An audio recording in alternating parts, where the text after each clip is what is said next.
Big boss live അപ്ഡേറ്റിലേക്ക് പോവാം. അപ്പോൾ നമ്മളെല്ലാവരും പറയേണ്ടതെന്ന് ഈ വീക്കിൽ ഡബിൾ എവിക്ഷൻ ഉണ്ടെങ്കിൽ ശരണ്യയും ശ്രീരേഖയും പോകുന്നു. ഒന്നിന് ശരണ്യ എവിക്ഷൻ ഉണ്ടെങ്കിൽ അല്ലെങ്കിൽ ശ്രീരേഖ പോകുന്നത് പറഞ്ഞു. പക്ഷെ അവസാന നിമിഷമായപ്പോൾ ശരണ്യായിരുന്നു പിന്നിലായിപ്പോയത്. ശരണ്യ പോകുന്നു നമ്മൾ ഇതിൽ വൈകിട്ട് പറഞ്ഞു. ഇപ്പോൾ ഏറ്റവും ലേറ്റസ്റ്റ് ആയിട്ട് കിട്ടിയ ന്യൂസ് അനുസരിച്ച് ഒരു 80% ഉറപ്പാണ് ശ്രീരേഖ ഔട്ടായി എന്നാണ് അറിയാൻ കഴിയുന്നത്. ഇന്നത്തെ എപ്പിസോഡിൽ ശ്രീരേഖ ഔട്ടായി എന്നാണ് നമുക്കിപ്പോൾ ഏറ്റവും ലേറ്റസ്റ്റ് ആയിട്ട് കിട്ടിയ അപ്ഡേറ്റ്.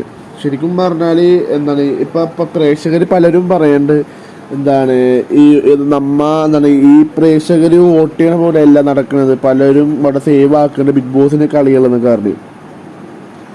അങ്ങനെയല്ല എന്ന് എനിക്ക് തോന്നുന്നത്. എന്താണെന്ന് വെച്ചാൽ ഞാനിപ്പോൾ ഓരോരോ പോൾ ഇടാറുണ്ട്. ആ പോളിൽ ഏറ്റവും കുറവുള്ള ആൾക്കാർ തന്നെയാണ് സാധാരണ ബിഗ് ബോസിലും പുറത്ത് പോവാറുള്ളത്. അപ്പോൾ എന്തായാലും അങ്ങനെ വരാൻ ചാൻസ് ഇല്ല.